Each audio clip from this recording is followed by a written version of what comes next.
Hey, what's up, guys? How are you? I hope everybody is doing fine by the grace of God, and I am doing great like you.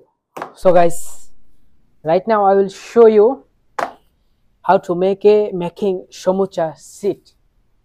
I mean, কিভাবে সমুচার সিটটা তৈরি করতে হয়.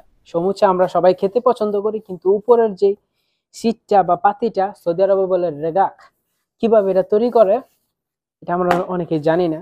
তো আমি আপনাদেরকে আজকে এটা দেখাবো. এই যে যে নিটটা রয়েছে ময়দার গোলাগুলা ডোটা, এগুলা সর্বপ্রথম ছোট ছোট গোল্লা করার পরে ওটা ছোট ছোট বেলছি, এই যে লাইক লাইক দিস, এইরকম করে বানানোর পরে অনেকগুলো একসাথে করে উপরে একটু একটু তেল দিয়া তারপরে ময়দার গুঁড়ি দিতে হয়েছে. আর এইটাকে সংরক্ষণ করে রাখার জন্য প্রায় 1 মাস 2 মাস টিকবো. এখানে ইমপ্রুভার ইউজ করা হয়েছে, এটা আমি দেখাইতেছি না আপনাদেরকে, কারণ এটা কোম্পানির নিজস্ব ব্যক্তিগত জিনিস. এই ইমপ্রুভার আর কিছু জিনিস ইউজ করা হয়েছে, তবে এটি লাগে না আসলে, বাসা বাড়িতে খেলে এগুলা লাগে না. এগুলা জাস্ট বাণিজ্য করার জন্য, বিজনেসের জন্য. এইগুলা আমি যে তৈরি করতেছি 20 কেজি তৈরি হবে. এইটা মানে আমি দেখাবো লাস্ট আপনাদেরকে, 20 কেজি তৈরি হবে. তো এটা যেহেতু বিজনেসের জন্য হোলসেল করা হয়, এটা ইমপ্রুভার ইউজ করতে হয় কারণ সংরক্ষণ করে রাখার জন্য. তো আমি আপনাদেরকে আর যেটা দেখাইতে চাই, যে এইটা আপনারা চাইলে গোল করতে পারেন, লাইক দিস, এটার মতো গোল করেও এখানে উঠাইতে পারেন. কিন্তু এইভাবে করলে সুবিধাটা কি, পাতিটা সমুচার যে ইগুলা শীটগুলা বেশি বের হয়. তবে আবার এইভাবে করতে অনেক সময় কষ্ট হয় আর যাদের অভ্যাস নাই আর কি.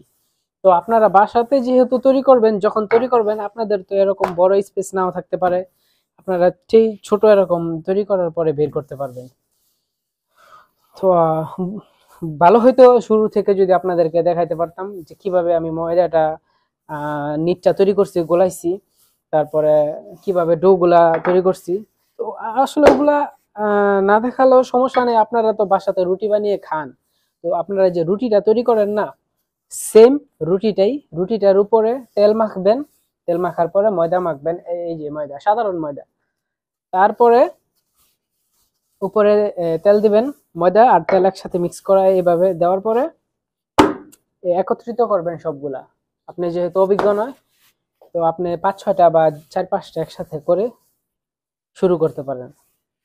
তো আমি জানি এই ভিডিওটা থেকে কেউ অতটা কিছু শিখতে পারতেছে না, পারবো না, কারণ ওরকম ভাবে আমি দেখাই নাই. তো আমি নেক্সট টাইমে চেষ্টা করবো একদম শুরু থেকে শেষ পর্যন্ত দেখানোর জন্য, যাতে করে যেহেতু সামনে রমজান মাস আসতেছে, অনেকে বাসায় তৈরি করে খেতে পারেন.